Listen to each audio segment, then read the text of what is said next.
Nagaaniif haraarri waaqayyoodha lafa biyya jirtan hundumaatti isiniif haa ta'u qulqulloota saba waaqayyoodha kan taatan waldaa ijoollee kakuu keessatti kan argamtan seessonni waldaa ijoollee kakuu tajaajiltoonni waldaa ijoollee kakuu hundumti keessan akkam jirtu Yesuus Kiristoosudhaaf galanni guddaan haa ta'u egaa yeroo jaaffaadhaaf kutaa jaaffaa yookaan immoo marsaa jaaffaa soomaaf sagada guyyaa har'aa keessatti jechuudha. Yesus Kiristoosudhaaf galanni guddaan haa ta'u humna soomni qabu walii wajjin ilaalla jechuudha. Yesus Kiristoosudhaaf galanni guddaan haa ta'u humna soomni qabu. Soomnii fi kadhanni soomaaf kadhanni humna guddaa qaba. Humni inni qabus humna maaliiti? Humna maaliiti? Yesus Kiristoosudhaaf galanni guddaan haa ta'u isa jedhu sana walii wajjin ilaalladha. Ilaalla Yesuusudhaaf galanni guddaan haa ta'u. Ameen ameen. Egaa waaqayyo waa'ee soomaa irratti nu hidhachiisuu barbaadeera jechuudha. Sagalee waaqayyoodha maal jedha? Meeshaa waaqayyoodha guutumatti hidhadhaa. Yesuus Kiristoosudhaaf galanni guddaan haa ta'u. Ameen ameen. Meeshaa waaqayyoo maal godha? Guutumatti hidhadhaa. Billaa waaqayyoo maal godha? Guutumatti hidhadhaa. Yesuus Kiristoosudhaaf galanni guddaan haa ta'u. Guutumatti hidhachuun kan nu barbaachisee fi ittiin loluudhaafi malee hidhannee ba'aa gurguddaa akka godhannuufi miti. Ba'aa duwwaadhaafi miti. Yookaan baadhaa jechuun Yesuus Kiristoosudhaaf galanni guddaan haa ta'u. Hidhadhu gaafa siin jedhu akka ittiin hojjettuufi malee akka baattuufi miti. Yesuus Kiristoosudhaaf galanni guddaan haa ta'u. Egaa sagantaa kanarratti waaqayyo kan nu hidhachiisaa jiru baanneetuma akka dhaabannuuf osoo hin taane akka ittiin hojjennuufi. Duula hafuuraatiif qophaa'aa jedhee sagalee waaqayyoo dubbata. Duula hafuuraatiif qophaa'aa. Meeshaa waaqayyoo guutumatti hidhadhaa nuun jedha. Yesuusudhaaf galanni guddaan haa ta'u. Yesuusudhaaf galanni guddaan haa ta'u. Meedhaan dubbisaa kutaan irratti sin tajaajilu yoo ta'u yoo baate si yaadachiisuudhaaf jechuudha. Waa'ee sooma irratti waaqayyo nu hidhachiisaara waan ta'eef jechuudha. Kanaaf gooftatti humna isaa isaangoo qabeessatti jabaadhaa. Haxummaa seexanaatiin mormuu akka dandeessaniif mi'a lolaa isa kan waaqayyoo guutumatti hidhadhaa. Haxummaa seexanaatiin mormuu akka dandeessaniif ittiin hojjechuudhaaf jechuudha. Mi'a waaqayyoo kan hidhattu ittiin hojjechuudhaaf. Miini waaqayyoo maalidha? Yesuusudhaaf galanni guddaan haa ta'u. Ameen ameen ameen. Miini waaqayyoo sagalee waaqayyoo. Yesuus Kiristoosudhaaf galanni guddaan haa ta'u. Ameen. Miini waaqayyoo sagalee waaqayyoodha. Miini waaqayyoo amantiidha. Miini waaqayyoo Yesuus Kiristoosudhaaf galanni guddaan kadhata. Miini waaqayyoodha sooma. Miini waaqayyoo wantoota kana fakkaatanidha jechuudha. Yesuus Kiristoosudhaaf galanni guddaan. Kanaaf isa keessa mi'a waaqayyoodhaa isa ta'e ittiin lollee mo'achuu kan dandeenyu maal dhachaa jirra? Sooma hidhataa irra jechuudha. Yesuus Kiristoosudhaaf galanni guddaan. Ameen ameen ameen. Soomaa fi kadhata. Egaa macaafa qulqulluu keenya keessaa har'a kan walii wajjin ilaallu macaafa Naanaweedha. Kakuu haaraa wajjinis kan walitti hidhame. Macaafa Naanawee jechuu osoo hin taane macaafa waa'ee Naanaweedhaaf barraa'e jechuudha. Macaafa waa'ee Naanaweedhaaf barraa'e. Yesuus Kiristoosudhaaf galanni guddaan haa ta'u. Macaafa raajicha Yoonaas jechuudha. Macaafa waa'ee Naanaweedhaaf barraa'e macaafa raajicha Yoonaas. Yesuus Kiristoosudhaaf galanni guddaan haa ta'u. Ameen. Kutaan macaafichaa waa'ee warra Naanaweetiin jalqaba. Yesuus Kiristoosudhaaf galanni guddaan haa ta'u. Xummurri isaas immoo kutaa macaafichaa irra dhaqxanii xummura isaas gaafa laaltanii waa'ee warra Naanaweetiin xummurame jechuudha. Warra Naanaweetiin jalqabee warra Naanaweetiin kan xummurame macaafa warra Naanawee yookaan macaafa raajichaa Yoonaasiti jechuudha. Yesuus Kiristoosudhaaf galanni guddaan haa ta'u. Warra Naanaweedhaaf kan barraa'e ergaa warra Naanaweedhaaf dhaqeetu kutaa kana keessa jira jechuudha. Kutaa kana keessatti Yoonaasii fi Naanaweedha yeroo baay'ee deddeebisee kan as keessatti kaa'ame jechuudha. Yoonaasiif Naanaweedha jechuudha. Yesuus Kiristoosudhaaf galanni guddaan haa ta'u. Egaa macaafni kun kakuu haaraa wajjinis immoo walitti dhufeenya guddaa qaba. Yesuus Kiristoosudhaaf galanni guddaan haa ta'u. Ameen ameen ameen. Kakuu haaraa wajjin walitti dhufeenya guddaa qaba. Walitti hidhata guddaa qaba jechuudha. Yesuusudhaaf galanni guddaan haa ta'u. Walitti hidhata kakuu haaraa guddaa. Ergaa kakuu haaraa keessatti walitti hidhata guddaa qaba jechuudha. Walitti hidhata guddaa qaba. Yesuus Kiristoosudhaaf galanni guddaan haa ta'u. Ameen ameen. Walitti hidhata guddaa qaba kakuu haaraa wajjiniini. wal'ita guddaa qaba. Yesuusidhaaf galanni guddaan haa ta'u wal'ita guddaa qaba. Kuticha keessa deemtanii gaafa laaltanii kutaa keessatti jechuudha. Kutaa Yoonaas maxaafa Yoonaas kana boqonnaa tokko kaasee hanga afuriitti isa jiru keessa deemtanii gaafa laaltanii kutaa keessatti caqasoonni walitti hidhamanii soo jiran caqasa faarsaa Daawudii fi akkasumas caqasa kakuu haaraa keessatti jechuudha kan baay'atu. Yesuus Kiristoosiidhaaf galanni guddaan haa ta'u. Haleluuyaa. Kakuu haaraa keessan sirriitti wal'ita guddaa qaba jechuudha. Kakuu haaraatiin wal'ita guddaa qaba. Wal'ita guddaa qaba. Wal'ita guddaa kan inni qabuuf immoo ergaan kutaa kana keessatti barraa'e ergaa cimaa tokko jira waan ta'eef jechuudha. Ergaa cimaa fi hangafa kan ta'e as keessatti barraa'eera jechuudha. Yesuusiidhaaf galanni guddaan haa ta'u. Ameen ameen ameen. Egaa Waaqayyo soomarratti nu hidhachiisaara. Har'a immoo humna soomni qabu. Humna soomni qabu. Yesuus Kiristoosiidhaaf galanni guddaan. Soomtee yommuu kadhattu humna achi keessa jiru si barsiisa. Obboleessa obboleettii ko. Humna achi keessa jiru baruu qabda. Soomam sagada bichaa osoo hin taane, soomtee kadhachuu bichaa osoo hin taane, erga soomtee kadhattee soomam sagada keessatti maal argatte kan jedhu sana sirriitti ilaaluun baay'ee barbaachisaadha. Yesuus Kiristoosiidhaaf galanni guddaan haa ta'u. Ameen ameen. Soomaaf saganni humna guddaa qaba. Humni inni qabu maal inni? Waaqayyoon yaada garaasaa geeddarsiisa. Yesuusiidhaaf galanni guddaan haa ta'u. Ameen ameen. Soomaa fi saganni Waaqayyoon yaada garaasaa ni geeddarsiisa. Yesuus Kiristoosiidhaaf galanni guddaan haa ta'u. Waaqayyo yaada garaasaa bakki itti geeddaratee yoo baay'eetu jira. Haa ta'u garuu Yesuus Kiristoosiidhaaf galanni guddaan haa ta'u. Inni kun kan soomaaf sagadaa kun baay'ee na dinqeera. Yesuus Kiristoosiidhaaf galanni guddaan haa ta'u. Ameen ameen ameen. Sabichas gaafa laaltu sabni Waaqayyoon yaada garaa isaanii geeddarsiisan sabni Naanawee gaafa laaltan tokko Yesuusiidhaaf galanni guddaan haa ta'u.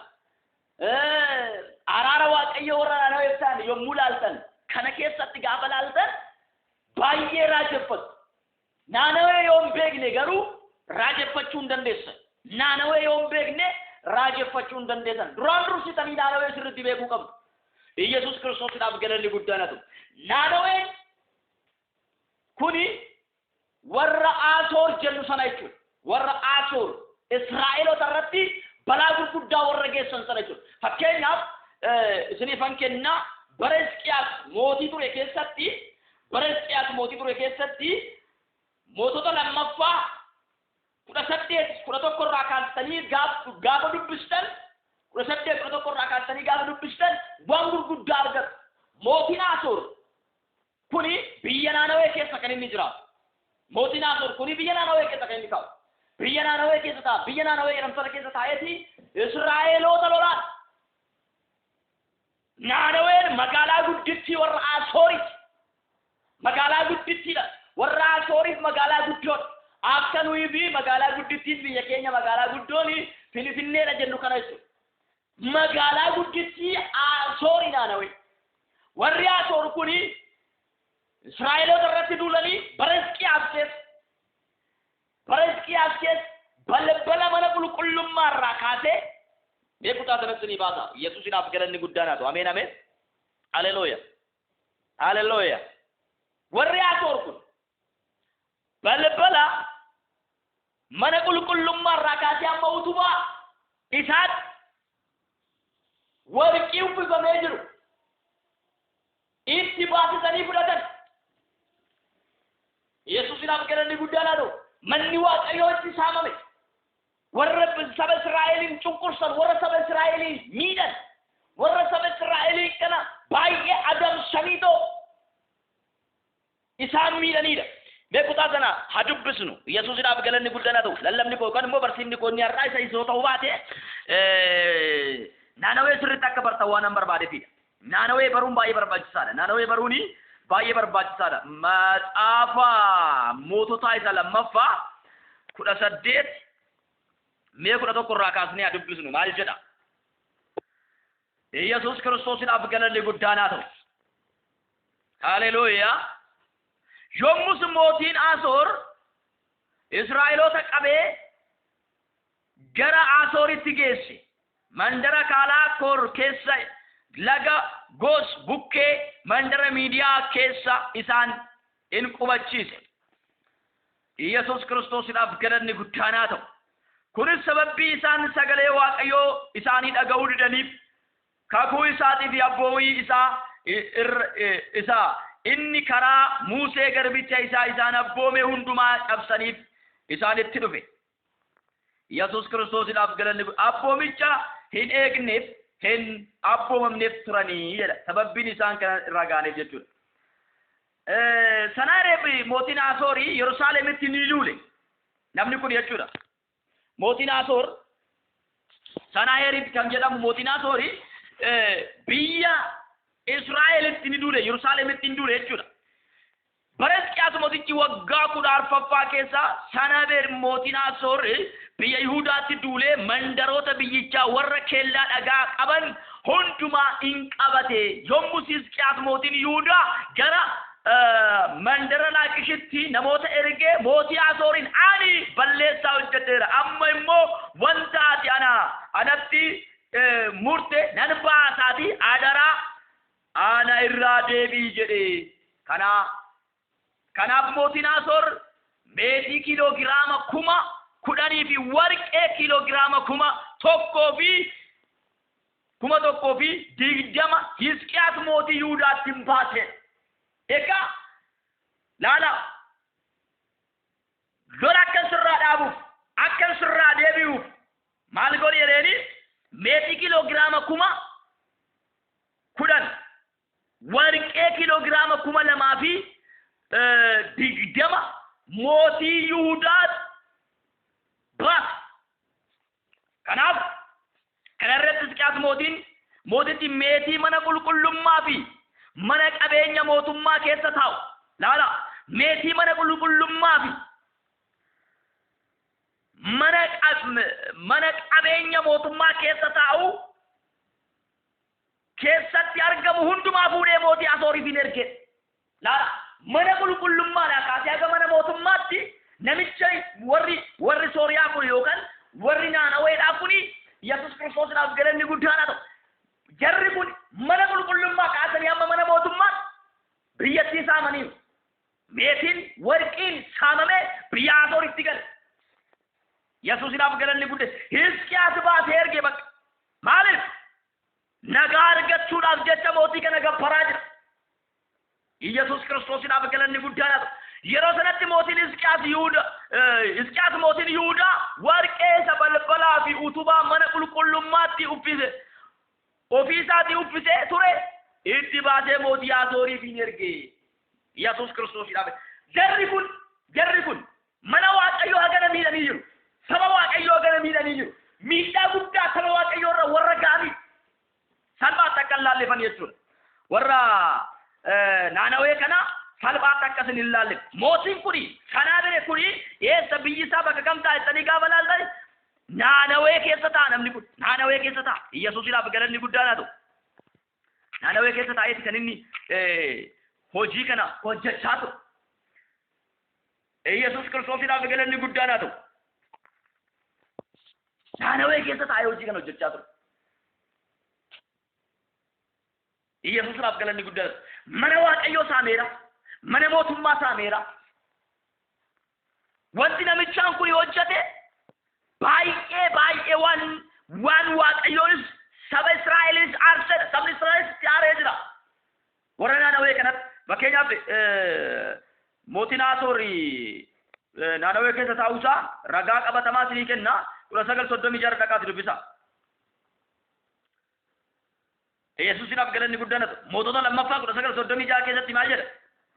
Yommus Sanaareef mootiin Asoor achi ka'ee gara biyya isaatti deebi'ee mandara Naanawee keessa taa'e. Mandarri Naanawee kuni mootiin kun mandara kana keessa taa'uudhaaf kan inni filateefi mandarri Naanawee magaalaa guddittii Asoori. Magaalaa guddittii Asoor waan taateef magaalaa kana keessa mootichi taa'uu waan inni jaallateef kanaafidha jechuudha. Yesuusiidhaaf galanni guddaan haa ta'u. Kanaaf jarri kuni saba Waaqayyoos yakkanii turan. Warri Naanawee kuni jechuudha. Saba Waaqayyoos yakkanii turan. Egaa Waaqayyoo warra Naanawee kana nan balleessaa. Raawwadhee isaan nan balleessaa. Cubbuun isaanii na biratti baay'ateera. Hojiin isaanii baay'ee na aarseera jedheetu Waaqayyo dubbate. naannawee boqonnaa tokko lakkoofsa korra dhaqxanii gaafa laaltan akkasidha. Maannoo naannawee siin jedha macaafa naannawee waan ta'eef afaan kee yeroo baay'ee naannaweetti qaba. Macaafa Yoonaasidha. Yesuusinaaf galanni guddannatu. Macaafa Yoonaas raajichaa boqonnaa tokko lakkoofsa gaaf tokko dubbiin Waaqayyoo gara Yoonaas ilma Amitiyaa dhufe. Kai gara naannawee mandara guddittii dhaqe. Gara naannawee mandara maali? Mandara guddittii dhaqe. Haminni namoota ishee guddatee ana na bira ga'eera. Yesuusinaaf galanni guddaan haa ta'u. Haminni namoota ishee guddatee na bira ga'eera. Na bira waan ga'eefi irratti labsii jedhe. Yesuusinaaf galanni guddaan haa ta'u. Ameen. Maalidhaan Yoonaasin maal godhi dhaqiitii biyya sana irratti labsii eessatti naannawee irratti labsii ittiin jedhe Waaqe. Yoonaas garuu isa dhiisee fuula Waaqayyoo duraa mandara Tarshiishitti baqachuudhaaf ka'ee mandara Yoopheetti gadi bu'u markaba Tarshiish dhaquu argate. Inni warra markabichaa wajjin adeemuudhaaf gatiisa baafatee fuula Waaqayyoo duraa Tarshiishitti sokkuudhaafis keessa inni dheera. Maaliidhaaf raajiin Waaqayyoo Yoonaas Waaqayyoo irraa ergaa dhagee naannaween badaa jirti. Naannaween kufaa jirti. Balleessaan ishii, haminni ishii, jal'inni namoota 120 naannawee keessa jiru na bira ga'eera. Yesuusinaaf galanni guddaan haa ta'u. Na bira ga'eera Waaqayyo. Jallina ishee na bira ga'e. Kanaaf immooyyuu dhaqiitti himi jal'ina keessa jirtu. Eekkamsi Waaqayyoo biraatinitti dhufaa jira. Jedhiin dhaqitini. Naannaweetti miidhe Yesuusinaaf galanni guddaan haa ta'u. Yoonaas garuu naannaweetti himuu hin barbaanne. Yoonaas dhaqee biyya naannaweetti dhaamsa kana dhaamuu hin barbaanne. Maaliidhaaf Yoonaas biyya kana dhaqeetoo naannaweetti dhaqeetoo wanti inni himuu hin barbaanneef maaliidhaaf? Yesuusinaaf galanni guddaan haa ta'u. Sababni isaa maali jettanii yaaddu? Wanti inni dhaquu dideef maali? Raajiin kun biyya naannawee dhaqee raajuu wanni dideef maalidha inni?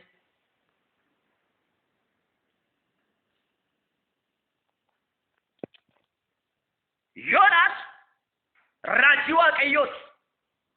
Saba Israa'el gidduutti raajaa tureera. Fakkeenyaaf mootota lammaffaa 14:25 irratti dhaqxanii gaafa laaltan Waaqayyo gooftichi inni kan Israa'el karaa garbicha isaa Yoonaas ilma Amitiyaa raajii Geet Hefir akkuma dubbatetti daarii Israa'el itti lixan Hamaat kaasee hammaatti kaasee hamma galaana Arabayii jedhamutti lafa isaa duriitti endeebise. Raajii karaa nama kanaan dubbatee Waaqayyo biyyattii keessatti hojii hojjeta. Raajiin kun saba isaa gidduutti raajaa tureera. Israa'el gidduutti raajaa tureera. Gara naannawee uumamaa dhaquu dide. Maaliif gara naannawee dhaquu dide? Saba isaa gidduutti nama raajuudha. Yesuusinaaf galanni guddaan haa ta'u. Saba isaa gidduutti nama raaju. Saba isaa gidduutti nama raajii ture. Garammoo naannawee biyya Asoor kana maaf dhaquu dide? Maaliif dhaquu dide namni kun? Sababni inni gara biyya kanaa dhaquu dideef maalidha? Har'a wanti isinitti mul'atu humna soomni qabu isinitti maala. Yesuusinaaf galanni guddaan. Namni kun wanti inni biyya naannawee kana dhaquu dideefi biyyi naannawee kana yookaan immoo warri Asoor kun Israa'eloota baay'ee cunqursanii baay'ee miidhanii jiru waan ta'eef Yesuus Kiristoosinaaf galanni guddaan haa ta'u. Biyya kanatti dhaqee gaafa inni raaji. Biyyi kun yaada garaa ishee hin geeddaratti. Gara Waaqayyootti hin deebiti. Biyyi sun yaada garaa ishee geeddarattee gara Waaqayyootti yoo deebite Waaqayyo Waaqa araara qabeessa akka ta'e raajiin Yoonaas sirriitti beeka. Raajiin Yoonaas Waaqayyo Waaqa araara qabeessa akka inni ta'e warra sarti yaada garaa isaanii geeddaratanii gara isaatti deebi'aniif araara akka godhu sirriitti beeka. Kanaaf ergaa kana dhaqee yoo itti hime naannawee yaada garaa ishee hin geeddabatti cubbuu ishee irraa hin deebiti hin fayyisu jedhee waan yaade naannaweeni fayyuu hin barbaadu maaliif baay'ee isaan cunqursiteera waaqayyoon baay'ee warra aarsanii amma waaqayyo maal ta'uusaa saba mana isaasaan saba mana mootummaa biyya keenyaa isaan osoo beek saba cubbuu ganaa hojjete osoo beek araara isaaniif gochuudhaaf isaan fayyisuudhaaf itti na ergaa maal ta'e waaqayyo Yesuusnaaf galanni guddaa yaada jedhuudha namichaan kun kan inni biyya kana dhaquu dhiyeef jechuudha hinna goyee bakka hinna goyee karaa biraa jalaa tokko Yesuusnaaf galanni guddaa waaqayyo jalaa tokko yoo hin danda'amne illee waaqayyo jalaa baqachuu yoo hin danda'amne illee namni kun baqachuudhaaf yaaleera biyyattiin tun akka ishiin baddu barbaada Yesuusnaaf galanni guddaa raajii wanti inni raaju biyyattii dhaqee wanti inni raajii raaju waaqayyo sin balleessaa jira wanti jedhuufi biyyattiin maal haa taatu yaada gara haa geeddarattuuf gara waaqayyootti adeebituufi waaqayyo karoora kanaaf akka isa ergu waan beekuuf hin dubbata booddee irratti jechuudha Yoonaas waa'ee gara akka inni araara godhu waan beekuuf Yoonaas dursee ani biyyattii kana dhaqeetoo labsiin labsu jedhee dide Yesuusnaaf galanni guddaa maaliif Yoonaas keessa waan baay'eetu jira hin beeka barataanitti biyya kana saamaniitoo fudhatan hin beeka Yesuusnaaf galanni guddaa sirriitti beeka namichaan raajii ture yeroo sanatti sirriitti beeka Yoonaas yoo isaan biyya saaman yoo isaan biyya diigan yoo isaan mana qulqullummaa waaqayyoo saaman sirriitti beeka biyyi kun akka fayyitu hin barbaadu Yesus Kiristoosinaaf galanni guddaan ameen ameen ameen kanaaf kutaa kana keessatti akkuma arginu sadishan naannawee sadii mannoo Yoonaas sadishan Yesuusinaaf galanni guddaan haa ta'u Yoonaas sadishan irratti warri naannawee dhaamsa waaqayyoo kana yommuu dhagaan jedhu egaa namichaan kun hin dhaqu jedhee dideera booddee garuu waaqayyo humnaan namicha qabee garaa qurxummii keessatti isa dabarsee qurxummii booddee keessa erga baasee booda immoo deebi'ee namichaan gara naannawee dhaqee dhaamsa gaafa itti dhaamu warri naannawee Yesuusinaaf galanni guddaan haa ta'u warri naannawee dhaamsa waaqayyoo kana amananii fudhatanii Yesus Kiristoosinaaf galanni guddaan haa ta'u amananii fudhatanii waan yoo raajichi yoo waaqayyoo Yoonaas biyyattii keessa dhaqeetoo dubbate raajii warra Israa'el kun raajii warra Yihuudaa kun dhaqee gaafa isaanitti raaju biyyattii keessatti dhaqee gaafa raaju wanta raajichi kun raajeen fudhate jira hin dubbatan hin fudhatan wanta inni jedhe san fudhataniis maal godhani warri naannawee dhaamsa waaqayyoo kana amananii fudhatani gurguddaan xixinnaanis akka soomaniif labsani uffata gaddaa hin uffatan dubbiin kun mootii naannawee bira hin ga'e yommus inni teessoo irraa ka'ee uffata isaa isa suura qabeessa ofirraa baasee fuudhee uffata gaddaa uffatee daaraa keessa hin taa'e Yesuusinaaf galanni guddaan haa ta'u laala soomni kun labsiin soomaa kun biyya biraa ka'ee amma mootii bira ga'utti ni labsame mootichis gaafa kana dhaga'u biyyattiin badaa akka jirtu gaafa dhaga'u hin amanuu bichaa miti uffata mootummaa isaa ofirraa baasee isa suura qabeessa sana ofirraa baasee uffata gaddaa uffatee teessoo isaarra taa'ee hin jiru daaraa keessa taa'eera mootichi daaraa keessa taa'e sabni gadi deebi'e labsii labsan jarri kun labsii akkas jedhu achumaan mootichi guutummaa mandara naannaweetti labsiin akka labsamu hin godhe labsiin hin ba'e suniti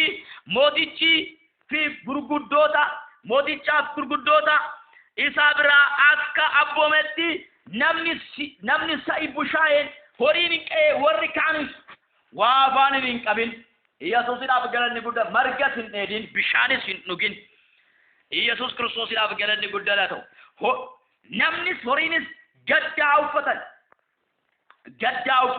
jabeessanis gara waaqayyootti yaa iyyan Yesuus Kiristoosinaaf galanni guddaa namni adduma addaan karaa isaa isa hamaa irraa nama irrattis agarsiisu irraayis haa deebi'u. Waaqayyo isa fiduudhaaf yaade dhiisee hin deebi'ata. Maaltu beeka? Akka nuyi hin bannettis aarii isaa isa finiinaa irraa hin deebi'ata kan jedhu ture. Yesuus Kiristoosiidhaaf galanni guddanatu. Waaqayyo araara nu gochuu danda'a waan ta'eef, nu dhiisuu danda'a waan ta'eef, gara keenya ilaaluu danda'a waan ta'eef, waan kana labsii namni kun irraa jira, raajiin kun irraa jira kana salphaatti hin qabinaati. Guddaadha amma xiqqaatti baati maal godha? Sooma. Yesuusiidhaaf galanni guddanatu. Guddaadha amma xiqqaatti baati sooma.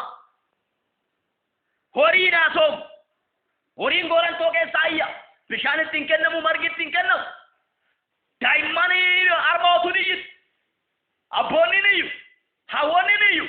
Ijoolleen ni jiru. Dargaggoonni ni iyya. Mootiin ni iyya. Iyyi kun Waaqayyoo bira gahe. Yesuusiidhaaf galanni guddaan haa ta'u. Soomanii kadhatanii Waaqayyoon dura. Iyyi kun Waaqayyoon bira hin gahe. Iyyi guddaan kun Waaqayyoon bira waan gaheef. Boo'ichi kun Waaqayyoon bira waan gaheef. Yesuus Kiristoosiidhaaf galanni guddaan haa ta'u.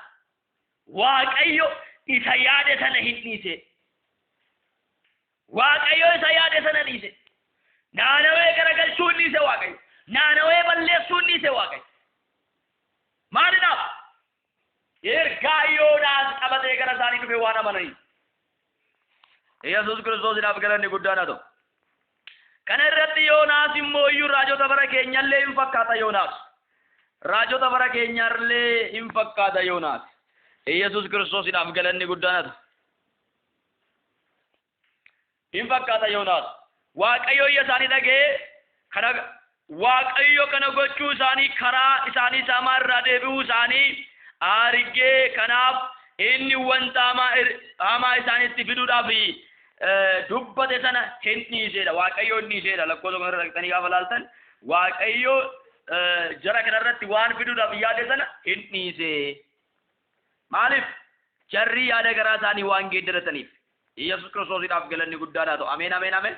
Yaada garaa isaanii waan geeddarataniif, gara Waaqayyootti waan deebi'aniif, gara Waaqayyootti waan iyyaniif, Waaqayyo isa isaanitti fiduudhaaf yaade sana hin dhiise. Isa naanaweetti fiduudhaaf yaade sana Waaqayyo hin dhiise. Yesuus Kiristoosiidhaaf galanni guddaan haa ta'u. Waaqayyo naanawee oolchee jennaan wanti Yoonaas gajjallee qabumaayyuu naanawee dhaqee hidimu jedhee markabatti galee qurxummiidhaan liqinfameef kutaa boqonnaa 4 keessatti dubbateera Yoonaas jechuudha. Macaafa Yoonaas raajicha boqonnaa 4 lakkoofsa 1 dhaqaati ilaala. Yoonaas waa'ee kanaaf baay'ee dallane aaree simboba'e. Yesuusiidhaaf galanni guddaan haa ta'u. Yoonaas waa'ee kanaaf baay'ee dallanee aaree hin boba'e. Yoonaas tajaajiltoota bara keenyallee hin fakkaata. Maaliidhaaf jechuu dandeessu booda isinitti hima. Yesuusiidhaaf galanni guddaan haa ta'u. Yommus inni Waaqayyoon kadhate. Maaloo yaa Waaqayyo, otuun biyya kootiin ba'i. Inni ani sodaadhe suma kanaa mitiire. Ati Waaqayyo araara qabeessa hoo qabeessa aaritti suuta jedhaa. Aaritti suuta jedhaadha. Gaarummaa kee baay'eedha. Wanta hamaa fiduu jettes inni ibsa. Ani kana beekeen harka si dursee Yesuusiidhaaf galanni guddaan haa ta'u. Tarshiishitti sokkee Yesuusiidhaaf galanni guddaan haa ta'u. Ati araara qabeessa ta'uu kee, aaritti suuta jechuu kee, wanta namatti fiduudhaaf yaaddes akka ati dhiistu beeketan, akka araara namaaf gootu beeketan si dursee tarshiishitti si alaa sokkee. Ati garuu isuma ni sodaadhe sana gootee mitiire naanawee balleessuu didde. Waaqayyo ergamaa tokko gaafa ergu har'a bara kana keessatti waan tokko raajota bara keenyaa keessatti wanta argu keessaa tokko maalidha? Hedduudhaatiin jedhe Waaqayyo gaafa jedhe bakka du'a isaa eega. Namicha ayyaada garaa geeddaratee immoo namicha yommuu fayyee uummanni immoo kan dhaga'u immoo barri bara miidiyaati waan ta'eef eessa hin duutan jennee namicha nagarraatu hin jiraa miti jedhe. Naanawee irraa baradhaa. Naanawee yaada garaa isheen geeddarattee oolte. Amma raajoonnis nama tokkoon hedduuta sin jedha Waaqayyo kan immoo akkana sitti fiduuf jira Waaqayyo gaafa jettee raajii raaju namni sun yaada garaa akka geeddaratuufi malee kan itti miti hin jedhame Waaqayyo nama sana balleessuu karoora qabaateetii miti. Yoonaasin biyya Naanaweetti kan erge biyyi Naanawee akka ishiin badaa jirtu yookaan immoo haminni ishee Waaqayyo bira akka ga'e gaafa itti argu Naanawee karaa ishee hamaarra maalaa taatu haa deebituuf yoo deebite dhiisuufi Waaqayyo karoorri Waaqayyo kana hin deebitu yoo ta'e akka baddu yoo deebite garuu akka dhiifamtu Waaqayyo karoorri isaa kana Yoonaas garuu dhaqee kan lallabee hin baddi Naanaween guyyaa saditti yookaan immoo akkana taasee hin baddi jedhee raajii raajeera. Yesuusidhaaf galanni guddaan haa ta'u. Yoonaas Naanaween hin baddi jedhee raajii raajeera. Galabbaxamuu ishee raajii raajeera. Yesuusidhaaf galanni guddaan haa ta'u. Akka ishiin garagaltu akka ishiin baddu raajii raajeera. Garuu wanti inni raajeen taane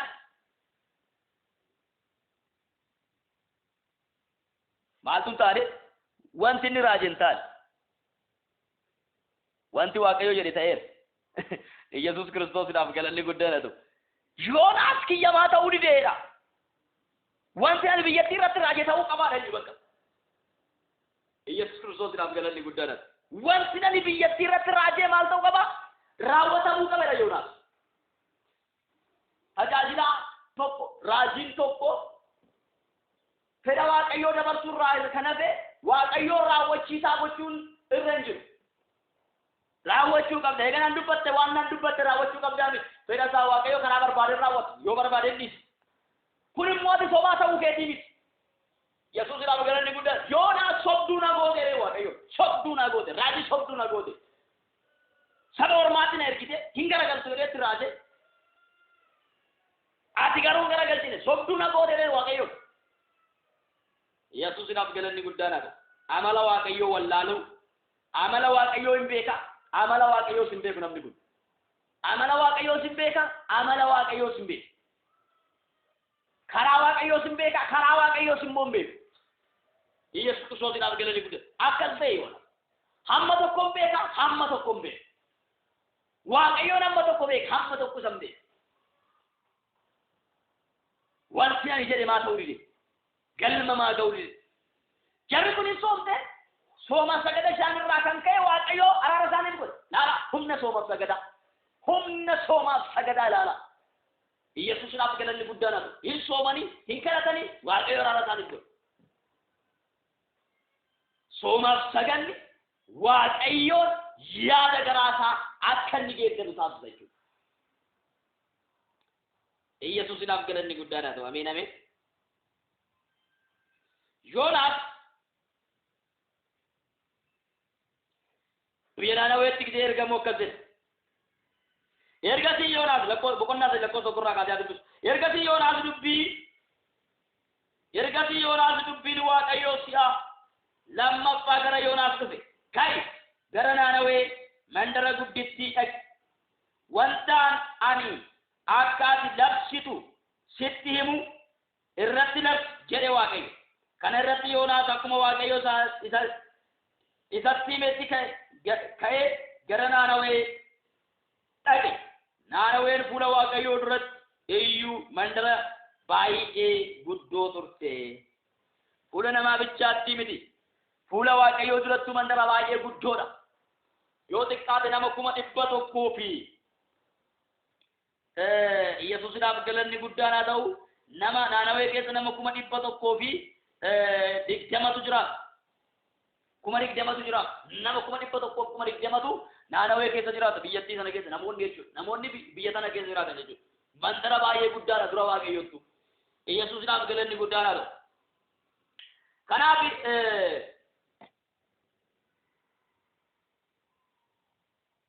Yesuusidhaaf galanni guddaan haa ta'u. Gara tokko lixanii gara kaanitti ba'uudhaaf adeemsa guyyaa 3 hin fudhata ture.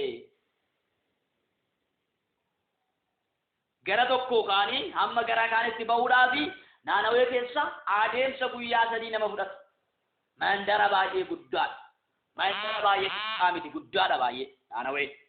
Yesuus Kiristoosidhaaf galanni guddaan haa ta'u. Ameen ameen ameen. Mandara baay'ee guddaa mandara guddaa kana waaqayyo araara godheef nama kuma dhibba tokkoof digdama kana waaqayyo balleessuun barbaade araara gochuuf barbaade waaqayyo. Yoonaasin itti erge. Yoonaas garuu maa baduu didanii Yesuusinaaf galanni guddaadha ta'u. Yoonaas dallanee aaree garmalee aaree osoo inni taa'aa waaqayyo aarii isaa irraa qabbaneessuudhaaf biqilaa wayii biqilche. Biqilaattiin baatee aduurraa dhoowwite takka ofirtuun mooyyuu raammoon dhufe biqilaa nyaata. Biqilaattiin deebitee maal taate? Hin goggoddi. Biqilaattiin deebitee gaafa goggoddu Yesuusinaaf galanni guddaadha ta'u. Yoonaas biqilaan sun deebitee goggoguu isheedhaaf baay'ee aare. Yoonaas jedhee waaqayyo kanarratti Yesuus Kiristoosinaaf galanni guddaadha ta'u. Yoonaas jedhee waaqayyo ati jedhee biqilaa amma mul'atee badee bagana kana aarse gatee ani immoo saba 120 naannawee keessa jiruuf hagama hin aarre hagam natti hin dhagaamne hagama saba kanaaf hin yaadne ani jedhee waaqayyo. Yesuusinaaf galanni guddaadha. Yoonaas garuu aaruu koo nan tolche sirriin godhee waaqayyo. Akkas miti yaa Yoonaas. Waaqatu Yesuusinaaf galanni guddaadha ta'u. Ameen ameen ameen. Yoonaas waa bari akkasii miti. Yesuusinaaf galanni guddaadha ta'u. Waa bari akkasii miti yoonee kiyya. Yoonaasii kiyya akkasii miti bari. Ani saba kanaaf garaan laafaa. Ani saba kanaaf nan dhimma. Sabni kuni baay'ee na duratti baay'ee saba baay'eedha. Bitaaf mirga isaayyuu hin beeku. Sababa osoo hin beekin cubbutti galuudha. Saba osoo hin beekin mana koo saamuudha. Saba osoo hin beekin saba koo ari'atuudha. Kanaaf saba kanaaf araara gochuun barbaade yaa Yoonaasi. Jedheen waati. Yesuus Kiristoosinaaf galanni guddaadha ta'u. Ameen ameen ameen. Kanaaf soomaaf saganni humna guddaa qaba obboleessa koo obboleettii koo. Deeqaa isinitti dheeressu nan gabaabsa. Soomaaf saganni humna guddaa qaba. Naanawee badiinsa oolcheera. Kakuu haaraa keessatti naanawee fi kakuu haaraan akkamitti walitti dhuftee naan jechuu dandeessu. Yesuus kakuu haaraa keessatti naanawee bifa lamaan kaase. Yesuus kakuu haaraa keessatti naanawee maaliin kaaseera? Bifa lamaan kaaseera. Bifni tokko macaafa warra naanaweedhaaf ergaa warra naanaweedhaaf nama erge Yoonaasin. Yoonaas garaa qurxummii keessa halkan 3 fi guyyaa 3 akka bulee ilmi namaas gara lafa jalaa keessa halkan 3 fi guyyaa 3 bula. Milikinni kakuu haaraa Yoonaas jedhee kaa'eera jechuudha. Yesuus Kiristoosinaaf galanni guddaadha. Yoonaas kakuu akkuma garaa qurxummii keessa bulee ilmi namaa milikinni inni guddaan inni fi akkatti ilmi namaa lafa keessa guyyaa 3 fi halkan 3 bulee ba'uudha. Kanaan tokko kaaseera. Lammata irratti garuu warri naanawee dhaloota si'anaa kana hin caaludha waan. Dhaloota si'anaa kan bara kanaa kana hin caaludha. Maaliidhaaf jennaan osoo labsiin asin keessatti lallabamaa jiru kun ergaas ni darbaa jiru kun tajaajilli kakuu haaraa keessatti godhamaa jiru kun osoo kakuu moofaa keessatti warra naanawee jidduutti godhamee jiraate warri naanawee kun yaada garaa isaanii geeddaratanii waaqayyoon deebi'u turanii. Warri naanawee kakuu dhaloota kakuu haaraa akka caalan dhaloota ammaa akka caalan Kiristoos dubbateera. Kutaa macaafa qulqulluu keessatti jechuudha dubbateera. Yesuus Kiristoosinaaf galanni guddaan haa ta'u. Ameen ameen ameen. Maatiyos 12:41 irratti jechuudha dubbateera. Yesuus Kiristoosinaaf galanni guddaan haa ta'u. Ameen ameen. Maatiyos 12:41 irraa kaasee gooftaan keenya Yesuus Kiristoos waa'ee kanaa sirriitti dubbateera jechuudha. 38 irraa kaasee dubbisuu dandeessu jechuudha. Maatiyos 12:38 irraa kaasanii hanga 42 isa jiru jechuudha. Gooftaan sinaa eebbisu barri keessan jireenyi keessan kan eebbifame haa ta'u. Kakuu haaraa wajjiniin warra naanawee kakuu haaraa dhaloota kakuu haaraa wajjin wal fakkeessee wal bira qabee gaafa laalu warri naanawee caalmaa ta'anii argamaniiru jechuudha. Warri naanawee dubbii waaqayyoo dhagaanii warra amanan dubbii waaqayyoo dhagaanii warra yaada garaa isaanii geeddiratan ta'anii argamaniiru. Dhaloonni si'anaa dhaloonni bara keenyaa garuu dubbii waaqayyoo hin shakku. Waaqayyoo dubbii isaa gara isaaniitti yommuu ergu hin shakku, hin mamu, hin fudhatan. Amantiidhaan yoo fudhatte obboleessa koo obboleettii koo lafa waaqayyoo siin jedhee geetta jechuudha. Yesuusiraaf galanni guddaan haa ta'u. Ameen ameen ameen. Amantiidhaan yoo fudhatte waaqayyoo yaada garaa isaatiif geeddarata. Si balleessuudhaaf isa yaade waaqayyoo hin dhiisa. Si balleessuudhaaf isa yaade waaqayyoo hin dhiisa. Gooftaan sinaa eebbisu guddaa sin jaaladha guddaa sin kabaja. Ana kunuunsa keessatti gammachuu urgeedha. Lakkoofsa bilbila kootii duwwaa 912 99 kudhan 49 yoo jettan argachuu dandeessu. Share walii godhaa waliif daddabarsaa wal laqqabsiisaa. Gooftaan isin haa eebbisu. Eebbifamaa ayyaanni Waaqaa isiniif haa baay'atu. Egaa Naanaween badiinsa kan oolte Yesuus Kiristoosiidhaaf galanni guddaan haa ta'u. Yaada garaa ishee geeddaratee badiinsa oolte. Yommuu ishiin yaada garaa ishee geeddarattu immoo Waaqayyo isa biyyattii irratti fiduudhaaf yaade immoo maal godhe? Inni seenuun jedha lakkoofsa 10 irratti jechuudha 3:10 irra dhaqxanii gaafa laaltanii Waaqayyo isa biyyattii irratti fiduudhaaf yaade inni sababbiin inni dhiiseef maali? Biyyattii yaada garaa ishee geeddaratte ka. Yesuus Kiristoosiidhaaf galanni guddaan haa ta'u. Biyyattii yaada garaa ishee geeddarattee jennaan Waaqayyo isa biyyattiitti fiduudhaaf yaade sana maal godhe? Inni seene. Waa soomaaf saganni Waaqayyo yaada garaa isaa ni geeddarachiisa. Poleessa koo poleettii koo sooma sagada salphaatti hin ilaalinii yommuu soomtu yommuu kadhattu akka kanatti amantii akka kanaa qabaachuu qabda jechuudha. Akka Waaqayyo cubbuu kee sii dhiisu yakkaa kee akka Waaqayyo yeroo sii darbu araara Waaqayyo akka inni sii godhu sirriitti beekuu qabda jechuudha. Gooftaan isin haa eebbisu eebbifamaa guddaa akkas isin jaaladhuuf isin kabaju isinuu gaarii gootanii beektu ayyaanni Waaqaa isiniif haa baay'atu eebbifamaa shaaloom shaaloom shaaloom shaaloom.